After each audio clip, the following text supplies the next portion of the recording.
Morning students, class 9th, chapter number 1. Name of the chapter is number system. हमने exercise 1.1 और 1.2 complete कर ली थी. अब हम 1.3 स्टार्ट करेंगे. ठीक है, तो 1.3 के अंदर हमारे पास क्या है, दो टर्म्स आएंगी, टर्मिनेटिंग और नॉन टर्मिनेटिंग. ये जो टर्मिनेटिंग और नॉन टर्मिनेटिंग वाला कंसेप्ट जो है वो मैंने आपको बताया था. मैं आपको दोबारा बता देती हूँ. टर्मिनेटिंग और नॉन टर्मिनेटिंग. रैशनल की टू फॉर्म्स होती हैं. रैशनल नंबर्स की टू टाइप्स होती हैं. एक होती हैं terminating and second one is non terminating. Okay, तो टर्मिनेटिंग और नॉन टर्मिनेटिंग से पहले हम रैशनल नंबर देखेंगे कौन सी फॉर्म में होता है, पी अपॉन क्यू फॉर्म में. और इसकी एक रिस्ट्रिक्शन होती है कि क्यू कभी भी इक्वल टू ज़ीरो नहीं होना चाहिए. ठीक है, देन आता है टर्मिनेटिंग. टर्मिनेटिंग क्या होता है, जब भी हम डिवाइड करते हैं, सपोज 7/2 को हम डिवाइड करेंगे तो 2 3 जा 6, 1 आया. अब इसको जीरो लेने के लिए यहाँ एक पॉइंट लग गया. ठीक है, तो 2 5 जा 10. मतलब पॉइंट के बाद अगर हम ज़ीरो ले रहे हैं और पॉइंट के बाद जाकर जो है सम स्टॉप हो जाता है, वो किस फॉर्म में, किस टाइप में आता है, टर्मिनेटिंग के अंदर. कि वो क्या है, टर्मिनेटिंग डेसिमल है. ओके, और नॉन टर्मिनेटिंग के अंदर क्या आएगा, जो जीरो लेने के बावजूद भी हमारे पास क्या है, कभी स्टॉप नहीं होता. कुछ सम होते हैं ना जो स्टॉप ही नहीं होते, जैसे 10/3 ले लो, तो ऐसे लिया 10 3 3 3 ज़ा 9, 1 आया, जीरो लिया, एक पॉइंट लिया, 10 3 3 ज़ा 9, फिर जीरो, 10 आ गया, 3 3 ज़ा 9. ये तो कभी स्टॉप ही नहीं होगा, हमेशा 10 ही देगा हमें. ठीक है, तो मतलब जो कभी स्टॉप ना हो वो कौन सा डेसिमल है, नॉन टर्मिनेटिंग. और जो स्टॉप हो वो क्या होता है हमारे पास, टर्मिनेटिंग डेसिमल. ठीक है, अब हमारे पास कुछ डेसिमल इस फॉर्म में भी होते हैं जिसके अंदर लास्ट वाले पॉइंट के बाद जो है वो रिपीटिंग चलती रहती है. ठीक है, तो वो अगर हम इस सभी को हटा के ऊपर एक बार लगा दें, वो हमारे पास क्या आ जाता है, रिपीटिंग का साइन शो करता है. ओके, जब इस सारे जो बार बार रिपीट हो रहे हैं उनको हटा के हम ऊपर बार लगा देंगे, तो इसका मतलब यही है कि बार बार जो है 5 रिपीट हो रहा है. ठीक है, तो ये किसके अंदर आ गया, नॉन टर्मिनेटिंग और टर्मिनेटिंग के अंदर. अब एक्सरसाइज 1.3 के अंदर कुछ हमें फ्रैक्शंस दी हुई हैं, उनको हमने चेक करना है कि वो टर्मिनेटिंग है या नॉन टर्मिनेटिंग है. तो देखो, सबसे पहला पार्ट इसका 36/100. 36/100 को तो हम सिंपल लिख सकते हैं 0.36. ठीक है, तो ये टर्मिनेटिंग है या नॉन टर्मिनेटिंग है. देखो 0.36 के बाद तो कुछ नहीं आ रहा, मतलब 6 पे आके वो स्टॉप हो गया. तो जहाँ वो स्टॉप हो जाए वो क्या होता है, टर्मिनेटिंग. जो स्टॉप ना हो वो क्या होता है, नॉन टर्मिनेटिंग. ठीक है, तो ये स्टॉप हो गया तो दैट मीन्स ये क्या है, टर्मिनेटिंग है. ओके, आगे इसका सेकंड पार्ट देखो, 1/11. तो 11 बाहर रखा और 1 अंदर रखा, तो यहाँ पे तो कुछ बात ही नहीं बन रही है क्योंकि 11 पे तो वो वैसे जाएगा ही नहीं. तो हम क्या करेंगे, ज़ीरो ले लेंगे यहाँ पे. ठीक है, उसके बाद 11 जीरो लिया, एक पॉइंट लिया, फिर एक जीरो की और ज़रूरत थी, एक जीरो और ले लिया. ठीक है, उसके बाद 11 9 जा 99, फिर यहाँ से 1 आ गया माइनस करके. ठीक है, अब हम क्या लेंगे, एक जीरो ले लेंगे तो यहाँ जीरो आ जाएगा, फिर 9 जा 99. तो मतलब ये बार बार क्या है, रिपीट हो रहा है. पहले 09 है, फिर 09 आ रहा है, फिर 09, अगली बार फिर 09 आएगा. मतलब ये रिपीटिंग वाले केस के अंदर आ रहा है. तो रिपीटिंग वाला क्या था, नॉन टर्मिनेटिंग रिपीटिंग डेसिमल. ठीक है, तो देखो इसको हम कैसे लिखेंगे, 0.090909 अप टू सॉन. इसको हम लिख सकते हैं 0.09 की बार, क्योंकि इसमें 09 जो है वो रिपीट हो रहा है. तो इसको हम लिखेंगे non terminating repeating decimal. Okay, आगे इसका थर्ड पार्ट देखो, 4 1/8.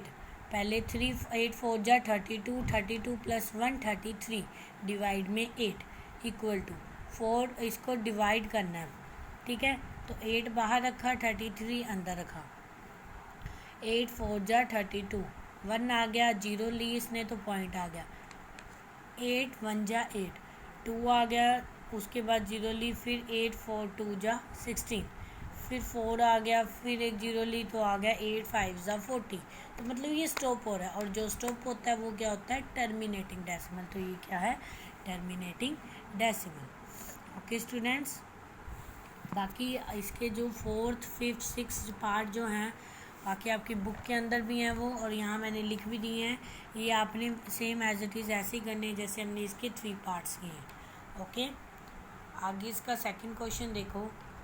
सेकंड क्वेश्चन के अंदर वो कह रहा है you know that 1/7 is equal to 0.142857 बार।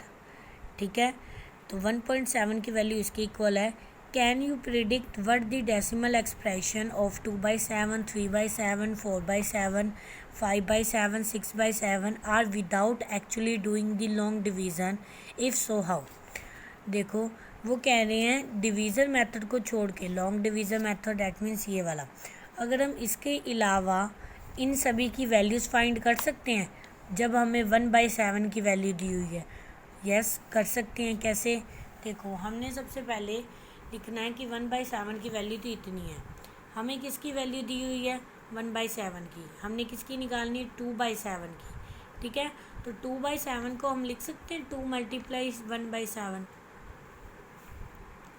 लिख सकते हैं ना उसको, 2 × 1/7, तो 2 × 1/7 लिख दिया, तो 2 एज इट इज़ मल्टीप्लाई 1/7 की वैल्यू पुट कर देंगे, मल्टीप्लाई करने पे जो भी आएगा उसके ऊपर भी बार लग जाएगा बस। तो ये किसकी वैल्यू आ गई 2/7 की। सेम सिमिलरली हमने 3/7 की निकालनी है, 3 × 1/7, तो 3 मल्टीप्लाई इसकी वैल्यू पुट करेंगे, मल्टीप्लाई करेंगे, ऊपर बार लगा देंगे, 3/7 की वैल्यू आ गई। ठीक है, आगे 4/7 5/7 6/7 की भी वैल्यू ऐसे ही निकालनी है। ओके स्टूडेंट्स, आगे इसका थर्ड पार्ट देखो। थर्ड क्वेश्चन है express the following in the form of P/Q where P and Q are the integer and Q is not equal to 0। हमने क्या है, हमें कुछ डेसिमल दी हुई है, टर्मिनेटिंग डेसिमल। ठीक है, इसकी हमने P/Q फॉर्म में एक्सप्रेस करके इसको बताना है। अब P/Q की फॉर्म में बताना है तो बता देंगे। देखो हमारे पास क्या है 0.6 की बार है, इसको हम कैसे लिख सकते हैं 0.666 ऐसे लिखेंगे। ठीक है, तो इसको कैसे सॉल्व करेंगे, तो देखो सबसे पहले जो भी आपको गिवन है उसको x के इक्वल ले लो। क्या ले लो, x के इक्वल, तो x इक्वल टू 0.6 बार। अब इसको कैसे लिख सकते हैं 0.666 अप टू सॉन, जो भी x इक्वल टू 0.6 बार लिया उसको इक्वेशन नंबर 1 मान लो। क्या मान लो, 1 मान लो। ठीक है, अब उसके बाद देखो कि अब कितनी बार वो रिपीट हो रहे हैं, कितनी डिजिट रिपीट हो रही है, एक ही डिजिट रिपीट हो रही है 6। ठीक है, कईयों में 0.9, जैसे यहाँ पे 2 डिजिट रिपीट हो रही है, यहाँ पे 1 डिजिट रिपीट हो रही है। अगर आपके पास 1 डिजिट रिपीट हो रही है तो आप क्या करोगे 10 से मल्टीप्लाई करोगे, एक जीरो वाले 10 के साथ। अगर 2 डिजिट रिपीटेड हो रही हो तो क्या करोगे 2 जीरो वाले 100 के साथ मल्टीप्लाई करोगे। ठीक है, बट अभी के लिए 1 डिजिट रिपीट हो रही है तो क्या करेंगे मल्टीप्लाई करेंगे 10 से on both side in the equation number 1। Equation number 1 के दोनों साइड हम किससे मल्टीप्लाई करेंगे 10 से, तो ये क्या बन गया 10x इक्वल टू, अब 0.06 बार को जब हम 10 से मल्टीप्लाई करेंगे तो आंसर आ जाएगा 6.6 बार। ओके, अब जो भी इक्वेशन बनी उसको 2 इक्वेशन मान ली। ओके, अब 2 वाली को इसके साथ माइनस करेंगे, पहले 2 वाली लिखी फिर 1 वाली लिखी नीचे, जब इसको इसके साथ माइनस करेंगे तो कैंसिल हो जाएगा, नीचे क्या रह गया 6। 10x माइनस x कितना हो गया 9x, तो आंसर आ गया 9x equal to 6, that means x equal to 6/9, और 6/9 को कैसे लिख सकते हैं 2/3। ठीक है, बिल्कुल इजी था। सबसे पहले हमने क्या किया, जो भी गिवन है उसको x मान लिया, उसको नंबर 1 दे दिया, फिर वो कितनी बार डिजिट रिपीट हो रहे हैं, 1 डिजिट रिपीट हो रही है, तो जितनी डिजिट रिपीट हो रही हैं उतने के साथ मल्टीप्लाई कर देंगे। मल्टीप्लाई करने पे जो भी आया उसको इसके साथ माइनस कर देंगे, माइनस करने पे हमारे पास x की वैल्यू आ गई। ओके, आगे इसका सेकंड और थर्ड पार्ट जो है वो आप लोगों ने खुद करना है, ठीक है। अब इसके अंदर देखो 0.47 बार है, मतलब सिर्फ 7 के ऊपर बार है, तो 2 रिपीट नहीं हो रही, इसमें एक ही रिपीट हो रही है। तो अगर एक रिपीट हो रही है तो फिर किससे मल्टीप्लाई करेंगे, 10 से, ठीक है। तो ये ध्यान से करना। इसमें भी 3 डिजिट रिपीट हो रही है, मतलब इसमें 3 जीरो वाला 1000 मल्टीप्लाई होगा दोनों तरफ, ठीक है। तो ये तीनों पार्ट जो हैं अपने कर लेने, और यहाँ तक आपने कंप्लीट कर लेने हैं क्वेश्चन एक्सरसाइज 1.3 के 3 पार्ट्स तक क्वेश्चंस। Okay, thank you.